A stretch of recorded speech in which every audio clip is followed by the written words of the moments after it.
Viewers, आज के video में हम देखेंगे कक्षा 9वीं विज्ञान के अध्याय 3 परमाणु एवं अणु, इसके सारे महत्वपूर्ण वैकल्पिक प्रश्न आज के वीडियो में हम देखने वाले हैं, जो कि आपके एग्जाम में आने की पूरी संभावना है। इसमें पहला है, दो या दो से अधिक परमाणुओं का समूह कहलाता है। तो परमाणुओं का समूह कहलाएगा अणु। ठीक है, दो या दो से अधिक परमाणुओं का समूह कहलाता है अणु। इसके बाद अगला है, निम्नलिखित में से किन तत्वों की परमाणुकता 2 होती है।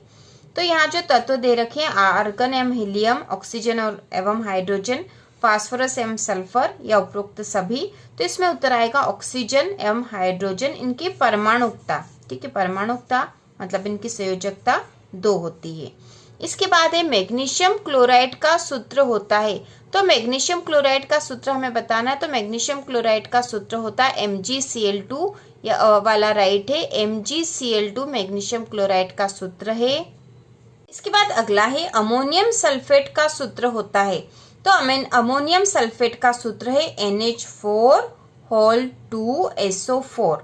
ठीक है, तो इस प्रकार से अमोनियम सल्फेट का सूत्र आएगा। अगला है, सोडियम नाइट्रेट का सूत्र होता है। तो सोडियम नाइट्रेट का सूत्र होता है NaNO3। ठीक है, NaNO3 या सोडियम नाइट्रेट का सूत्र है NaNO3। तो यह सूत्र हमें याद रखने पड़ेंगे। इसके बाद अगला है, रिक्त स्थानों की पूर्ति कीजिए। तो इसमें पहला है, कार्बन का परमाणु द्रव्यमान होता है। ठीक है, परमाणु द्रव्यमान पूछा है यहाँ पर। तो कार्बन का परमाणु द्रव्यमान होता है 12। कार्बन का परमाणु द्रव्यमान होता है 12। अगला है, क्लोरीन का परमाणु द्रव्यमान होता है। तो क्लोरीन का परमाणु द्रव्यमान है 35.5। अगला है, कैल्शियम हाइड्रोक्साइड का सूत्र होता है। तो कैल्शियम हाइड्रोक्साइड का सूत्र है CaOH2। ठीक है, CaOH2। अगला है, सल्फाइड का संकेत होता है। सल्फाइड का, तो सल्फाइड का संकेत है S2-। अगला है, सल्फाइट। ठीक है, यहाँ पे ट है, सल्फाइड का संकेत होता है। तो सल्फाइड का संकेत है SO3 2-। तो इस प्रकार से इनके संकेत होंगे। अगला प्रश्न जो है वह एक शब्द या एक वाक्य में उत्तर दीजिए वाला है। इसमें पहला है, तत्वों के नामों, प्रतीकों और मात्रकों को स्वीकृति प्रदान करने वाली अंतरराष्ट्रीय संस्था का नाम लिखिए। तो तत्वों के नामों, प्रतीकों और मात्रकों को स्वीकृति प्रदान करने वाली अंतरराष्ट्रीय संस्था है IUPAC, international union of pure and applied chemistry. तो यह IUPAC है।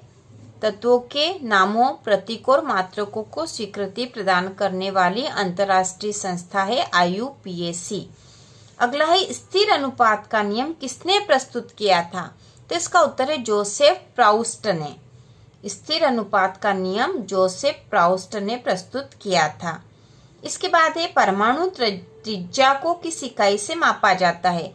तो परमाणु त्रिज्या को नैनोमीटर से नापते हैं। परमाणु त्रिज्या को नैनोमीटर से नापते हैं, या कभी कभी एंगस्ट्रॉम से भी नापते हैं। तो यदि आप कोई सा भी एक उत्तर लिखोगे तो भी राइट होगा। वैसे नैनोमीटर लिखा जा सकता है। परमाणु त्रिज्या को किस इकाई से मापा जाता है। तो नैनोमीटर से। अगला है, किस वैज्ञानिक ने तत्वों के ऐसे प्रतीकों का सुझाव दिया था जो उन तत्वों के एक या दो अक्षरों से प्रदर्शित होता था। तो किस वैज्ञानिक ने ऐसा सुझाव दिया था, तत्वों के ऐसे प्रतीकों का जो उनके एक या दो अक्षरों से ही प्रदर्शित होता था। तो इसका उत्तर है बर्जीलियस। बर्जीलियस ने ऐसा सुझाव दिया था। बर्जीलियस जो वैज्ञानिक थे, उन्होंने ऐसा सुझाव दिया था। अगला है, परमाणु द्रव्यमानों को ज्ञात करने के लिए किस तत्व को मानक संदर्भ के रूप में स्वीकार किया गया। परमाणु द्रव्यमानों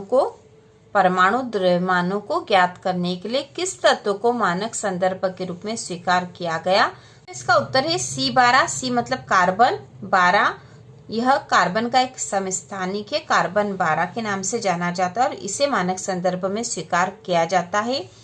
अगला है, परमाणुओं के समूह जिन पर नेट आवेश विद्यमान हो उसे क्या कहते हैं।